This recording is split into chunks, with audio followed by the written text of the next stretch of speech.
और स्वयं जागते हुए उनकी रक्षा कर रहे हैं। जहां पांडव विराजमान थे वहीं पास में एक साल वन था। वहां ऊंचे साल वृक्ष पर बड़ा ही भयावह बलवान राक्षस रहता था, हिडिंब। उसको गंध आई मनुष्य की, बड़ा क्रूर था, मनुष्य का मांस उसे बहुत प्रिय था और पराक्रमी था। क्रूरता उसके स्वभाव में थी। बड़ी बड़ी दाढ़ें, विकराल मुख, भयंकर काला शरीर, बहुत विशाल पेट। उसने अपनी बहन हिडिंबा से कहा कि मुझे मनुष्य की गंध आ रही, बहुत भूख लग रही। विधाता ने मेरे लिए स्वयं भोजन भेजा है, नहीं तो ऐसे जंगल में कहां मनुष्य आते हैं। जाओ, इन सबको मारकर मेरे लिए लाओ। जब मैं मनुष्य की गर्दन को काट करके रक्त पीता हूं तब मुझे खुशी होती है। इनको पाकर के मैं तृप्त भी हो जाऊंगा। ऊंचे वृक्ष से देख रहा, क्योंकि बलवान दिखाई देते हैं। अपने भाई हिडिंब के कहने पर हिडिंबा प्रणाम करके अपने भाई को, जहां पांडव विराजमान थे पीपल वृक्ष के नीचे, वहां पहुंचे। संकट पे संकट धर्मात्माओं को, सत्य मार्ग पर चलने वालों को, पर विजय श्री सत्य की ही होती है। वहां जाकर के देखा कि और तो सब सो रहे हैं। विशाल काय तेजवान भीमसेन जग रहे हैं। देखा मानो कोई पहाड़ हो, ऐसे आकृति वाले भीमसेन, वायुपुत्र, महाबली हनुमान जी के भ्राता भी हुए वायुपुत्र के नाते, अपार बल है। वो भीम के भुजाओं को, वक्षास्थल को देख करके मोहित हो गई। विचार किया कि भाई तो क्रूरता भरी आज्ञा करी कि इनको मार के ले आओ। अगर मैं इनको मारूंगी तो 2 घड़ी में सबको खा जाएंगे, और अगर मैं इनको प्रसन्न कर लूं तो जीवन भर इनके साथ रह सकती हूं। भगवान जिससे भक्त का मंगल होता है हर विधान वही कहते। कई बार सत्संग में कहा है, तुम्हारे सामने तलवार आएगी, डरना मत, वो हार बन करके गले में पड़ जाएगी, वो तुम्हारे गले में खरोच भी नहीं पैदा कर पाएगी। प्रभु का यदि विधान है कि आ जाओ हमारे पास, तो किसी भी बहाने से शरीर छूटे जाना है। अगर प्रभु का विधान नहीं तो डरना मत। बड़े से बड़ा क्रूर आदमी भी आपके समीप आकर के वो प्रतिकूल चेष्टा करे तो भी वो अनुकूल होकर आपके पास आ जाएगी। हिडिंबा ने विचार किया कि भीमसेन के चरणों की सेवा मुझे करनी चाहिए, अर्थात मैं इनको पति रूप से प्राप्त कर लूं तो हमारा जीवन धन्य हो जाएगा। वो मायावी थी, आसुरी माया का उसे ज्ञान था। तत्काल उसने दिव्य सुंदर रूप धारण किया और महाबाहु भीमसेन के समीप जाकर के कहा, पुरुष रत्न आप कौन हैं, कहां से आए हैं, और ये देवताओं के समान सुंदर पुरुष जो सोए हुए हैं ये कौन है, और ये जो वयोवृद्धा ये कौन आपकी लगती है। आप निशंक होकर उत्तर दीजिए। मैं हिडिंबा नाम की राक्षसी हूं। मेरा भाई बड़े ही दुष्ट स्वभाव का है और तुम्हारा वो मांस खाने के लिए लालायित है, मुझे मारने के लिए भेजा है। आपका तेज बल और भुजाएं देखकर मैं आपको अपने पति के रूप में वरण कर लिया है। महाबाहो, तुम चिंता मत करो, जितना मेरे भाई में बल है उससे अधिक मेरे में बल है। मैं भाई से अधिक माया का ज्ञान रखती हूं, आसुरी माया का, इसलिए हम उसको परास्त करके तुम्हारी रक्षा कर लेंगी यदि आप हमें स्वीकार करें तो। मैं आपका भला चाहती हूं, अगर आपने ठुकरा दिया तो आपके भी प्राण जाएंगे और मेरे भी प्राण जाएंगे, क्योंकि मैंने निश्चय किया है कि जीऊंगी तो आपको पति के रूप में वरण करके, अन्यथा प्राण त्याग दूंगी। भीमसेन बोले कि राक्षसी, तुझे ऐसी बात नहीं कहनी चाहिए। मेरे ज्येष्ठ भ्राता युधिष्ठिर जी मेरे गुरु के समान हैं। जब तक वो पत्नी को स्वीकार नहीं करते तब तक मैं कैसे स्वीकार कर सकता हूं। मैं परिवेत्ता नहीं बनना चाहता। परिवेत्ता कहते हैं बड़े भाई के अविवाहित होने पर छोटा भाई विवाह कर ले, ये निंदनीय माना जाता है, उसे परिवेत्ता कहते हैं। इसलिए मैं ऐसा कर्म नहीं कर सकता जो धर्म के विरुद्ध है। राक्षसी ने कहा, यहां धर्म की बात नहीं, तुम्हारे प्राणों की रक्षा की बात मैं कर रही हूं। आप इनको जगा दीजिए, मैं आपको और आपके परिवार को अपनी पीठ पे लाद के वायु वेग से जहां आप कहोगे वहां पहुंचा दूंगी, इस राक्षस से बचा लूंगी। भीमसेन ने कहा, तुम राक्षस की चिंता मत करो, मुझे तुम्हारी सहायता की जरूरत नहीं है। मेरी भुजाओं में आकर ऐसा कोई दैत्य राक्षस है ही नहीं कि जो जीवित बच जाए। तुम इसकी चिंता मत करो, जाओ या रहो, हमें तुम्हारी किसी सहायता की जरूरत नहीं। अगर तुम्हें लगता है कि तुम अपने भाई का सहयोग कर सकती हो तो स्त्री समझकर तुम्हें छोड़ रहा हूं, नहीं अब तक तुम्हें यमपुरी पहुंचा दिया होता। जब देखा कि बड़ा विलंब हो गया, हिडिंबा वापस ही नहीं आई, तो सोचा हो क्या गया। वो साल वृक्ष से नीचे उतरा और पांडवों के पास आया। दूर से देखा सुंदरी रूप में हिडिंबा, समझ गया कि इसके हृदय में दया आ गई क्या, हमारे राक्षसी स्वभाव को छोड़ करके दयावान हो गई क्या। आंखें क्रोध से लाल लाल करता हुआ, विशाल भुजाएं, खड़े हुए केश, शरीर का रंग काला मानो कोयला हो, तीखी दाढ़ें, भयंकर गर्जना। जे ही हिडिंब को आते देखा तो हिडिंबा भय से थर्रा उठी और भीमसेन से बोली, ये दुष्टात्मा नरभक्षी है, अगर ये क्रोध में आ जाए तो आप भाइयों से जीत नहीं सकते हैं। मैं इच्छा अनुसार बल धारण कर सकती हूं, जितना इच्छा करूं उतना बल मेरे में आ जाएगा।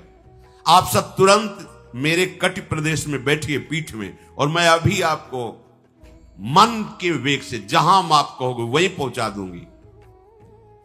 भीमसेन जी ने कहा, ना मैं भाइयों को जगाऊंगा, ना माता जी को जगाऊंगा, और न तेरा सहयोग लूंगा।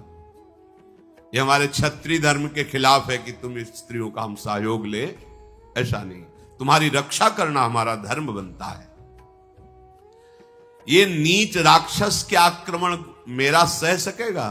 तुमने अभी देखा नहीं है, देखना, अगर ये उद्दंडता करता है तो मारा जाएगा।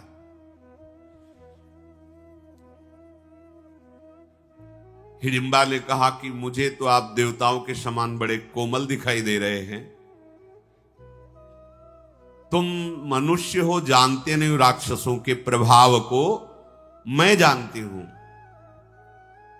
नरभक्षी राक्षस हिडिंब क्रोध में भरकर दोनों की बातें सुन रहा था। अपनी बहन पर दृष्टि डाल के उसने कहा, धोखा, मेरे साथ धोखा, ये मनोहर रूप धारण करके तुम उस मनुष्य को चाहने लगी हो। पहले तुझे मारूंगा, फिर इनको मारूंगा। बड़ा उसका क्रोध बढ़ा, भूखा तो था ही, वो क्रोध से अपनी बहन को मारने के लिए, ऐ दुराचारणी, तू मेरी बहन होकर के भी मेरा पक्ष छोड़कर इस मनुष्य का पक्ष ले रही है, तू कलंकिनी है, ऐसा कहकर मारने के लिए आगे बढ़ा। योद्धाओं में श्रेष्ठ भीमसेन ने अपनी भुजा से उसे रोक लिया। भीमसेन महान बलशाली है, छाती से उसको लगाया, अपनी भुजाओं में बांध करके और बहुत दूर घसीट करके ले गए, क्योंकि वहां कुछ करेंगे तो जग जाएंगे पांडवजन। अरे दुष्टात्मन, तू स्त्री शरीर को मारना चाहता है? भीम ने कहा, तुझे आज तक मनुष्य मिले होंगे, लेकिन हम जैसे नहीं मिले होंगे। राक्षस कुलांगार, तू इस वन में आने वाले वनवासी ऋषि मुनियों को मार करके खाने की शक्ति रखता है। जितनी ताकत हो तेरे में लगा के देख ले, मेरी भुजाओं के बंधन से छूट जा। भारी गर्जना वो राक्षस करने लगा। ऐसी गर्जना में पांडव जग गए, माता कुंती जग गई, और वो देव स्वरूप धारण किए हुए हिडिंबा भी वहां खड़ी थी। लाख उपाय किया लेकिन वो भुजाओं से नहीं छूट पाया। भीमसेन ने पकड़कर उसे ऐसे पटका कि 32 हाथ दूर घसीटता हुआ चला गया। फिर भीमसेन गर्जना करके उसकी पीठ पर प्रहार किया घूंसे से। महाबली भीमसेन का प्रहार उसके लिए असहनीय हो गया। फिर भी वो हिम्मत करके गुथा जैसे दो बलवान गजराज भिड़ गए हो, ऐसे भीमसेन और वो असुर। पांडवजन जाग गए। माता कुंती ने पूछा हिडिंबा से, तू कौन है? सुंदर रूप वाली यहां मेरे पास कैसे खड़ी है? और ये क्या हो रहा है? किससे युद्ध हो रहा है? कुंती जी के इस प्रकार पूछने पर हिडिंबा बोली, मैं कोई देवी नहीं हूं, मैं एक राक्षसी हूं। मेरा नाम हिडिंबा है। मेरे भाई हिडिंब ने तुम लोगों को मारने के लिए भेजा था, पर मैं आपके उस पुत्र को जो युद्ध कर रहा देख करके मोहित हो गई और उससे पति रूप में वरण कर लिया है। आपका ये महाबली पुत्र जिससे लड़ रहा है वो मेरा भाई हिडिंब है, पर मुझे ऐसा लग नहीं रहा कि वो जीत पाएगा। कुंती जी ने कहा, तुम्हें पता नहीं है कि भीम कितने बलशाली हैं। देखो, अभी देखो, परिणाम अभी देख लेना। प्रचंड बलशाली भीमसेन ने उसे उठाया, उस भयंकर राक्षस को पटक करके उसकी छाती पे घुटने रखे और गर्दन को तोड़ दिया और पीछे की तरफ पलटा के इसे पैरों में लगा दिया, ऐसे उल्टा, अर्थात उसकी कमर टूट गई, उसकी गर्दन टूट गई। अर्जुन जी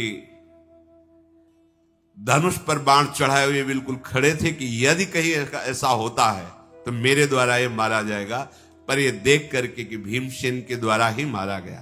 पांडवजन हर्षित हुए और भीमसेन की प्रशंसा की। अब उस राक्षसी ने कुंती जी से कहा कि सुनो, मैंने वरण किया है तुम्हारे पुत्र को, तो हमें आदेश करो, मैं इच्छा अनुसार इनको जहां चाहूं वहां ले जा सकती हूं। मैं मोहिनी माया को अच्छी तरह से जानती हूं। जिस मार्ग पे जैसे चलना होता है मेरी वैसी ही गति होती है।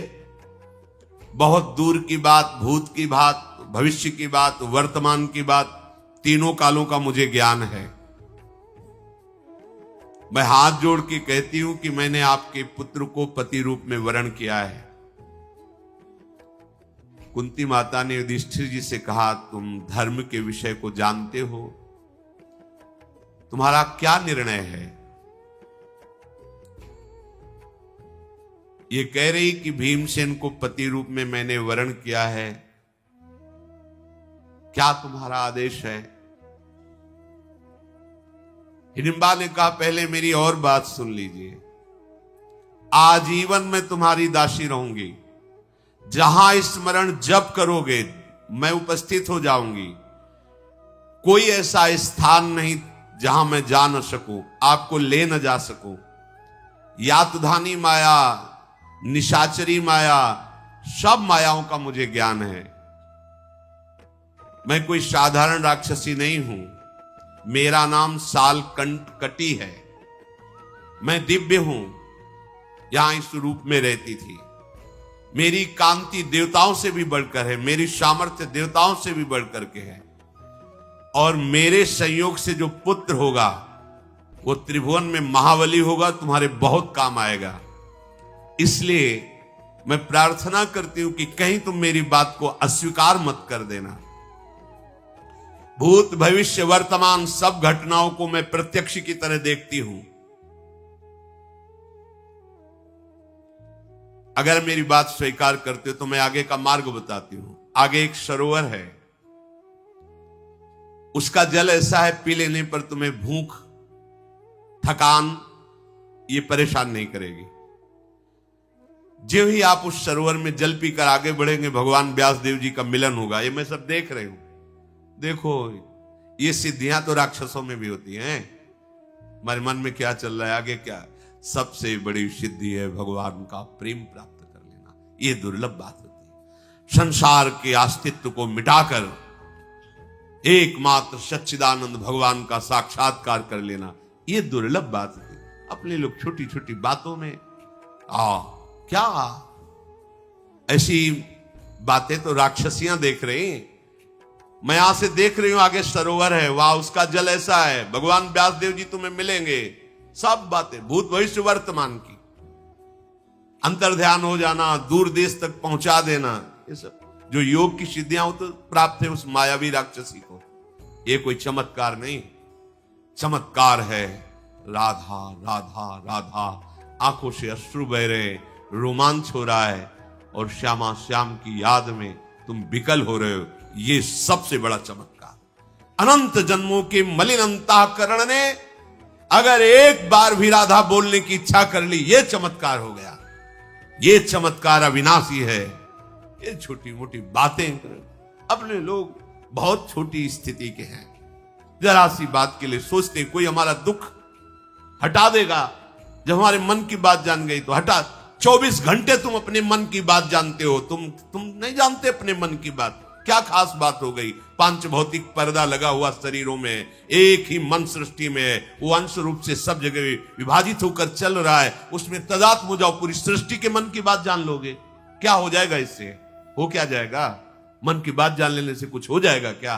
क्या होना है? मन को सावई मना कृष्ण पदारविंदयो। अब बात बनी, आपके मन को बलात् अपने भजन के प्रभाव से घसीटकर प्रियालाल में लगा दे। ये चमत्कार है। अनंत जन्मों की बिगड़ी बनती है प्रभु के चरणों में चित्त जोड़ने से। नहीं ये छोटी मोटी मायाओं की सिद्धियां जो राक्षसों के अंतर। देखो कमल नयन भगवान व्यास देव जी आपका परम मंगल करेंगे अपने उपदेश से। मैंने सब देखा है, वारणावत में तुम्हें महल के अंदर जलाने की चेष्टा सब देख रही हूं।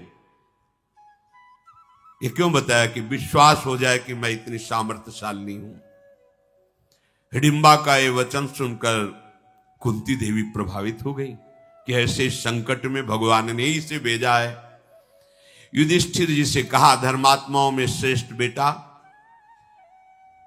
मैं जो कहती हूं बहुत ध्यान दीजिए। इसने जो बोला उसमें धर्म मुझे दिखाई दे रहा है। यदि इसकी हार्दिक भावना भीमसेन को पति रूप में प्राप्त करने की तो कोई दूषित नहीं है। युधिष्ठिर जी ने कहा कि हिडिंबा तुम जैसा कह रही हो ठीक है, परंतु मैं जो बात कहूं उसे सत्य में स्थिर होकर स्वीकार करना। भीमसेन स्नान करके नित्य कर्म करके मांगलिक वेशभूषा धारण करेंगे हमारे पास। इसके बाद तुम ले जाओगी और संध्या काल होते होते यहीं छोड़ जाओगी। इतना हम समय तब तक देंगे जब तक तुम्हें गर्भ नहीं धारण होगा। गर्भ धारण होने के बाद बस तुम दूर हो जाओगी। अगर इतना स्वीकार करते हो सत्य को साक्षी करके, तो मैं आदेश करता हूं कि हमारे छोटे भ्राता भीम को आप पति रूप से वर्ण कर सकते हैं। इतना कहने पर कुंती जी ने भी स्वीकृति दे दी। अब वो पीछे पीछे चल पड़ी। ये लोग आगे बढ़े। शाहदेव जी और नकुल जी को आगे रखा जाता था क्योंकि ये छोटे हैं सबसे। शालिहोत्र मुनि का आश्रम मिला और वो सरोवर मिला जो उसने बताया था। वहां जाकर के जो ही जलपान किया सब श्रम मिट गया। भूख प्यास की भी चाह मिट गई। हिडिंबा राक्षसी ने कहा कि अब आप मुनि के आश्रम में कुछ दिन रहिए और हम भीम को आपकी शर्त के अनुसार ले जाएंगे। देर नहीं लगी, सुंदर पर्णशाला तैयार कर दी। सामर्थ्यशालिनी थी वो, सुगंधित सुगंधित लताओं से बड़ी ही सुवासित कुटिया। एक कुटिया बनाई जिसमें माता कुंती और एक कुटिया बनाई जिसमें पांडव। जिस समय प्रातःकालीन संध्या करके भीम निवृत्त हुए, कुंती ने भीम से कहा, धर्म को दृष्टि में रखते हुए इसे सम्मान पूर्वक स्वीकार करो। मेरी आज्ञा है, जिस दिन ये गर्भ को धारण करे उसके बाद इसे स्पर्श भी मत करना, इससे तुम्हारा कल्याण होगा। मैं और कोई प्रतिवाद उत्तर सुनना नहीं चाहती। भीमसेन से माताजी ने ऐसा आदेश किया। बहुत अच्छा कहकर भीमसेन ने बात स्वीकार की। तत्काल भीमसेन को अपने हृदय से लगा कि अंतर्ध्यान हो गई हो। मायावी थी, विविध प्रकार के देववनों में दिन भर रहती और संध्या काल आकर के पास में छोड़ देती। कुछ काल के पश्चात उस राक्षसी को गर्भ रहा, और राक्षसियां गर्भ धारण नहीं करती, तत्काल पुत्र होता है। ऐसा नहीं कि वो जैसे मनुष्य योनि में है कि 9 महीने 10 महीने गर्भ धारण करके फिर बालक होना, ऐसा नहीं होता। गर्भ का संयोग बना और तत्काल बालक प्रकट हुआ। उसी समय वो एक बलवान ऐसा पुत्र जो आकाश तक दिखाई दे रहा, ऐसे बेटा पैदा हो। भीमसेन भी ऐसे देख रहे थे बालक को, ऐसा बालक पैदा हुआ। कान ऐसे जैसे भाला, नुकीले ऐसे, बड़ा ही भयंकर आवाज, ऐसी मानो पर्वत फट जाए, ऐसी गर्जना उसकी। विशालकाय शरीर, शत्रुओं का दमन करने के भावना से नाक और आंखें फड़क रही थी। मतलब भीमसेन उसकी बहुत बहुत पिंडलियों तक ही होंगे। बेटा इतना बड़ा। वो घुटने के बल होकर प्रणाम करके भीमसेन से कहा, कोई भी पिशाच, राक्षस, गंधर्व, देवता, ऐसा नहीं कि मैं क्रोध में भर जाऊं और मुझे परास्त कर दे। मैं इतना शक्ति का अनुभव कर रहा हूं। यद्यपि मैं अभी अभी प्रकट हुआ हूं, पर त्रिभुवन में ऐसा कोई वीर नहीं जिसको मैं अभी परास्त न कर सकूं।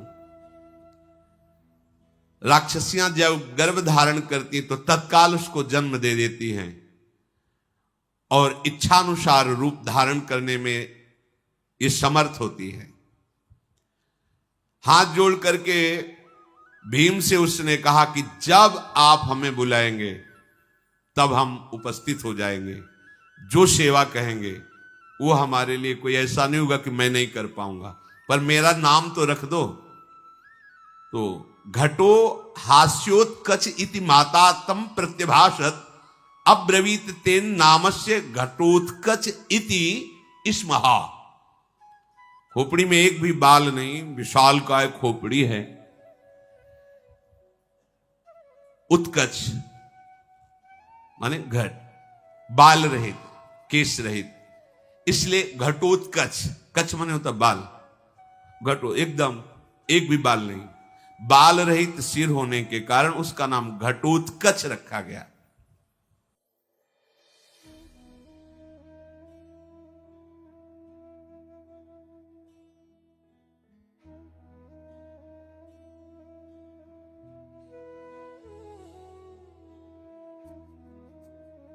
राधे राधे जी, जय सीताराम। तो इस समय आपने सुनी पूज्य प्रेमानंद जी महाराज जी के मुख से भगवान की दिव्य कथा। आपको ये कथा कैसी लगी हमें नीचे कमेंट्स करके जरूर बताएं। और आप पूज्य प्रेमानंद जी महाराज जी के मुख से भगवान की कौन सी और दिव्य कथाएं और लीलाएं सुनना चाहते हैं, जिनसे आपकी भक्ति और भी ज्यादा आगे बढ़े और आप भगवान के और नजदीक आ पाए, हमें नीचे कमेंट्स करके जरूर बताएं। श्री जी ने अगर चाहा तो हम पूज्य प्रेमानंद जी महाराज जी द्वारा उन कथाओं को भी आपके लिए प्रस्तुत कर देंगे। तब तक के लिए आप ऐसे ही भगवान का नाम लेते रहे। राधे राधे, जय सीताराम।